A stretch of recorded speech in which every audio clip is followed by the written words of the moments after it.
ஆனா இங்க வந்து ஒரு நாள் இரவு தங்கினாலே மனக்குழப்பம் மனப்பிதற்றல் எல்லாம் போயிடும். ஏன்னா பஞ்சபூத ஆற்றல் சமநிலையில் தேக்கி வைத்திருக்கக்கூடிய ஒரு இடம் இதுதான். அது மட்டும் இல்லாம உலகத்திலே 18 சித்தர்களுக்கு தனி பெரும் முதல் கோவில் இதுதாங்க. தமிழகத்திலேயே அல்லது உலகத்திலேயே வேற எங்கேயும் இல்ல, தமிழகத்திலேயே 18 சித்தர்களுக்கு முதல் கோயில்னா உலகத்துல வேற எங்க? சிங்கப்பூர்ல இருக்க போகுதா, மலேசியால இருக்க போகுதா? இதை பார்த்து ஒருவர் அங்க போய் வச்சாதான் உண்டு. இப்ப இதை பார்த்துட்டு தான் எல்லா பக்கமுமே 18 சித்தர்களுக்கு கோவில்களை ஆங்காங்கே எழுப்பி கொண்டிருக்கிறார்கள். மகிழ்ச்சி. இவர்கள் என்ன சொல்றாங்க? அண்டத்தில் உள்ளதே பிண்டத்தில் இருக்கிறது, பிண்டத்தில் சமநிலையில் வைத்துக் கொள்ளுங்கள். நீங்க வசிக்கிற வீட்டிலையும் சமநிலையில வச்சுக்கிட்டீங்கன்னா எந்த பிரச்சனையும் இருக்காது. என்ன பிரச்சனை வந்தாலும் பஞ்சபூத ஆற்றல் சமநிலையில் இருந்தால் வந்த பிரச்சனை ஓடிடும். சித்தர்களை அமாவாசை என்றும் பௌர்ணமி என்றும் வழிபட்டால் அவர்களுடைய அதீத ஆற்றல் நமக்கு வந்து சேரும். நாம ஒரு வேலையை அமாவாசை அன்னைக்கு செஞ்சோம்னா நமக்கு உயிராற்றல் அதிகமா விரயமாகும். அதிலும் கூர்மையான ஆயுதங்களை கொண்டு வேலை செய்யறவங்க பாருங்க, ஏதாவது காயம் ஆயிடுச்சுன்னா ஆறாது.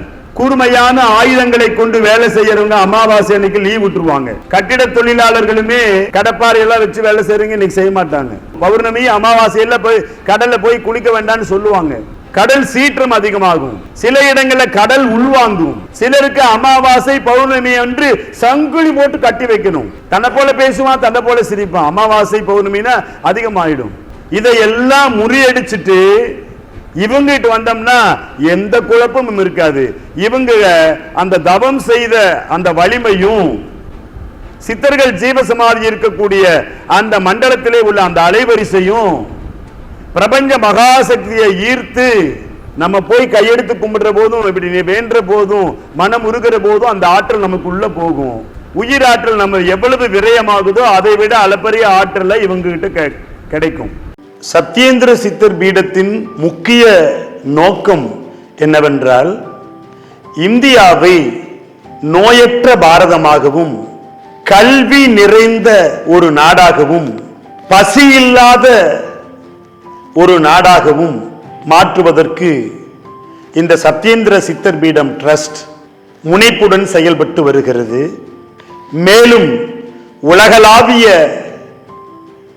தமிழர்களின் பாரம்பரிய மருத்துவத்தை உலகறிய செய்வதும், உலக மக்கள் அனைவரும் ஒரு தாயின் பிள்ளைகள் என்கின்ற சித்தர்களின் கோட்பாட்டை உலகறிய செய்வதும் முக்கிய நோக்கமாகும்.